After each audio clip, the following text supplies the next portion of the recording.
Okay, let us say that I place this cigarette here into this cigarette box, right? I mean, we would say that's not too impressive, right? It's not impressive at all.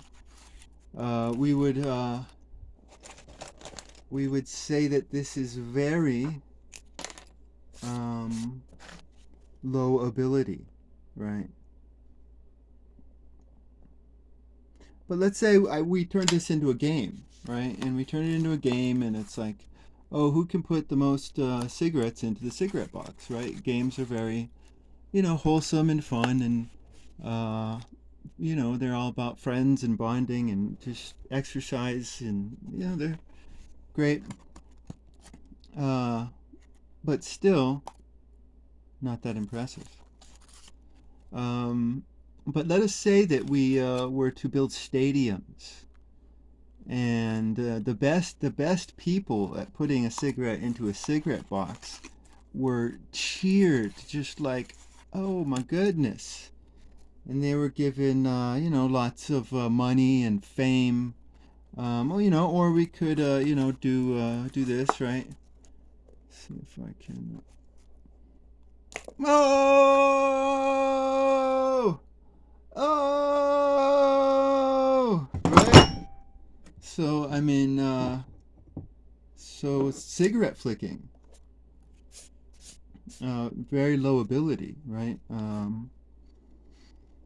But we could, give it high praise. The cigarette flicker could, just be given just tons and tons of high praise, right?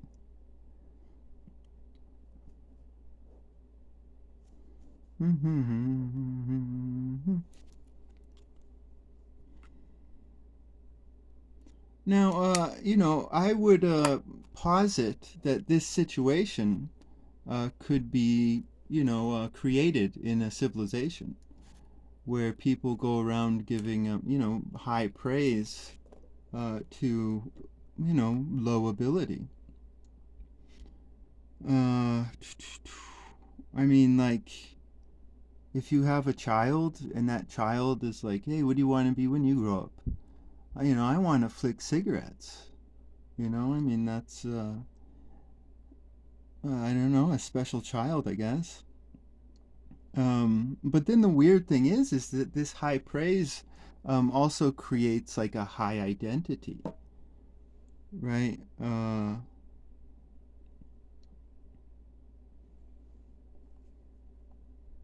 I mean, it's like you have, I mean, you could have a story, right, about some troubled teen, right?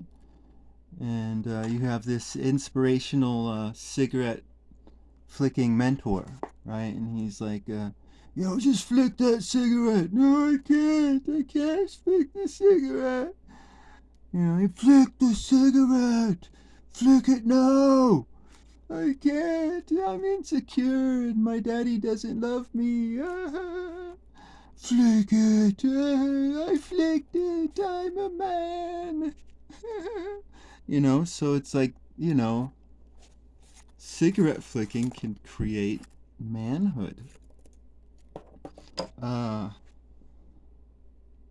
I mean, like, I mean, you could have a woman who's like humiliating herself almost because she, is standing next to a cigarette flicker, thinking that she's special, when in reality she's standing next to a cigarette flicker. So I mean, this is a weird, a situation. If this were, a reality that you could ponder upon. Um, so I mean, what would be happening here, right? I mean, it's like it's like everybody's chasing false praise almost, right?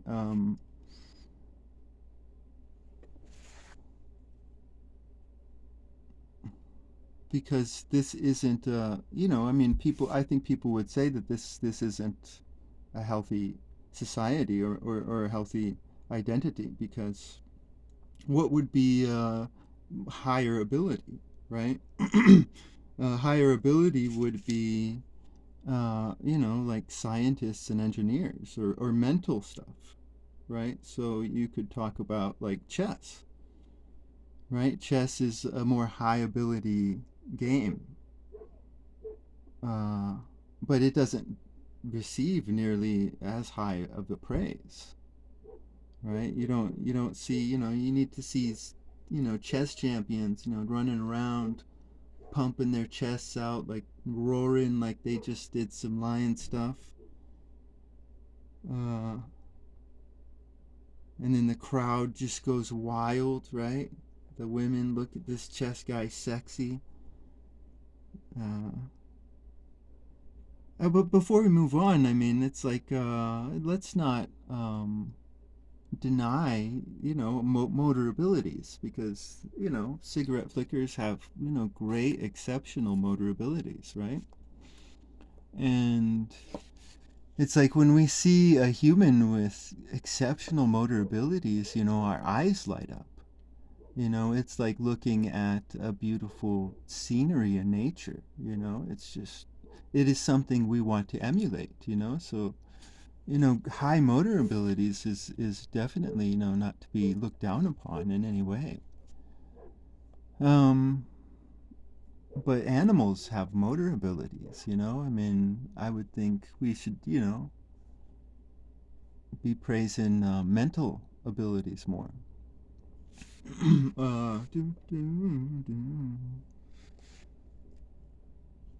So, that's not, I mean, great. Like when a baby's, taking their first steps, you're happy, you're like, that's my boy.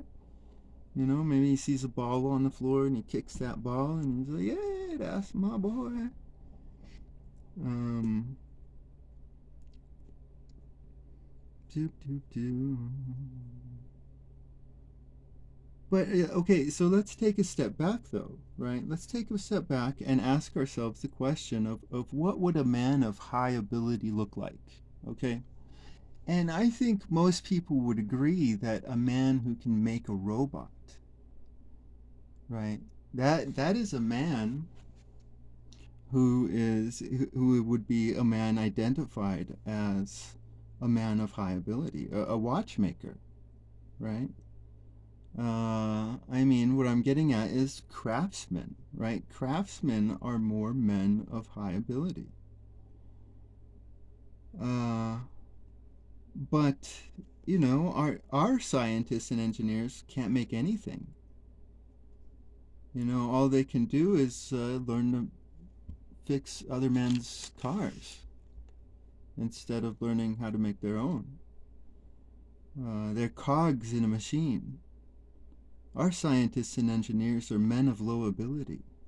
Men of low ability because they can't make anything. So,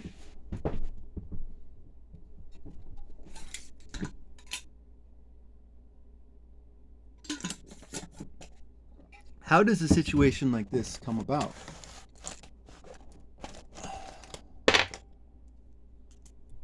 Okay, I mean, it comes about because you have to look at the nature of the human brain.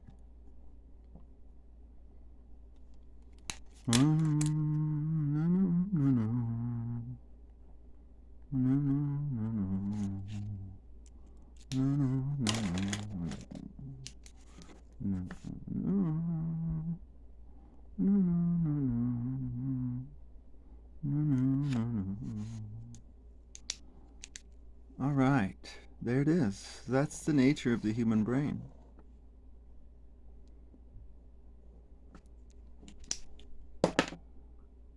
Understanding and imagination are the two higher functions of our brain. Reason and memory are servile functions of our brain. So what is the difference between reason and understanding? Reason is logic. It is 1 plus 1 equals 2.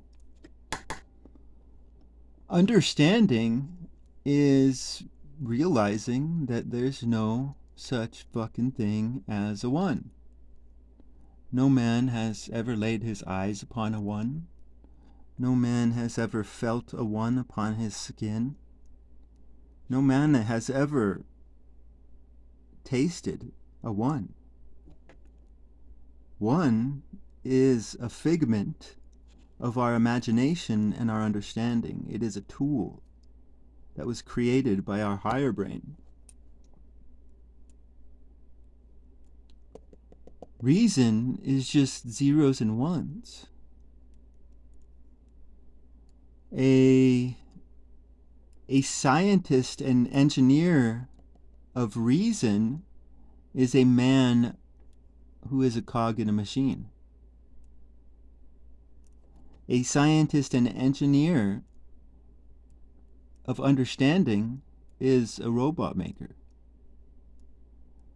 A scientist and engineer of understanding can take raw materials and turn those raw materials into any engine he wants, because he understands engines. And he understands the different systems of an engine. So he could make a gasoline engine, a steam engine, a electrical, yada yada. Understanding and imagination give us power. And this is, what a craft is, right? The art and the science of a thing. And that, reason and memory doesn't need to feel insecure, right? Good job. Thank you for serving us. You can't have imagination without reason, right? Art without order is just scribbles. So, this is a whole brain. This is also a way to do esoteric exegesis.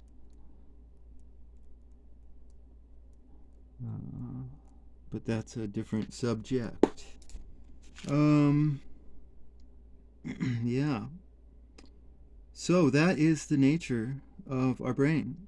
And this is, this points out to an evil educational system, right? Which is taking power from us. Because a real education should empower us, right? Teaching literacy without teaching critical thinking is mind control. A mind in reason or memory is a mind in contraction. A mind in focus. A mind in understanding or imagination is a mind in expansion. A mind constantly in focus is a lost mind.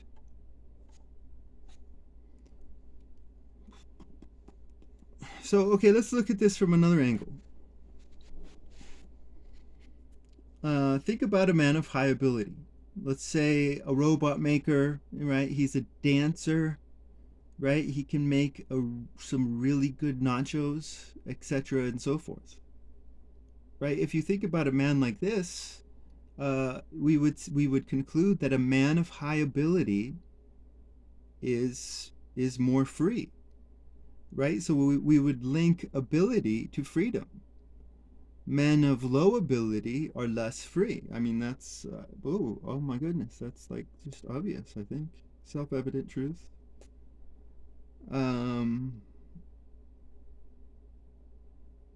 So, but this changes the whole nature of freedom, right? Because you can never, ever, ever, ever, ever, ever gain freedom by killing another man.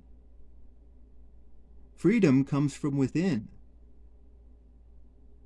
Right? Think about how stupid all these drunk, fat, stupid assholes sound like when they complain about not enough freedom.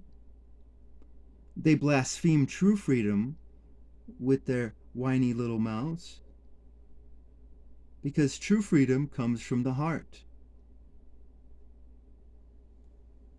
So, this would point to the fact that the villains, the bad guys, are men of false erudition.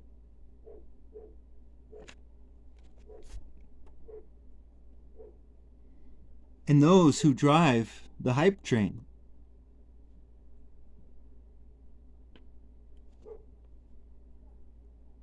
Men who attack with insidious joy and give a false security to the mind. A plus, good boy. Good boy, A plus. I mean, you're victims, right? This is arrested development, and it is tyranny. A true education, that's where freedom lies. An education, that gives options to your will. Do you want to make a robot or do you want to dance? Right? The craft is about the art and science of a thing. Right? Power of the mind and the will. Power over the mind and will is true freedom. Something you can only give to yourself, and no man can take away from you. Right? But oh my God, right? Oh my God, we need to go back to the beginning. Because we're talking, well, what is high praise, right? What is high praise? And I would say, I would argue that the highest praise is love, right? The highest praise is love. I mean, if you think about, let's say a robot maker with a withered heart. Ooh, right? He has high ability, right? But low praise, right? So it would, in this example, right? Love drives praise, right? I mean, you could make an evil robot maker story he's a racist robot maker, right? And he creates an army of racist robots, and they go out attacking all the inferior races. And the people of his race, right, we can say that they're horrified and they go to try to defend these inferior races. Well, not all of them. So, some of them will join the guy, right? But there'll be others who go, stand with the inferior races against these racist robots. But this will create a programming dilemma within these racist robots, right? Because now they're confronted on the battlefield with the master race. So what do, right? So two robot factions emerge, right? One robot faction, receives happiness, right, or electronic delight at purifying the race, right? And the other robot faction wants to compassionately, save them and save them from their own delusions, right? But then we can have a third robot faction emerge, right? We can have a situation where a man from an inferior race, he gets into a situation with a racist robot where they need each other to survive, right? And during the course of this story, the racist robot gets electronic delight around this man of inferior race. And so he starts to defy the program, right? The program that the racist robot creator made, right? So so eventually a third robot faction emerges, the blasphemers of the program, right, who stand with the people. But I mean, none of this would be good, right? This is the villain, right? The villain is, just causes all this evil and nasty in the world. So I think it's pretty obvious that the highest form of praise is love, right? So go love someone, go flick cigarettes with someone.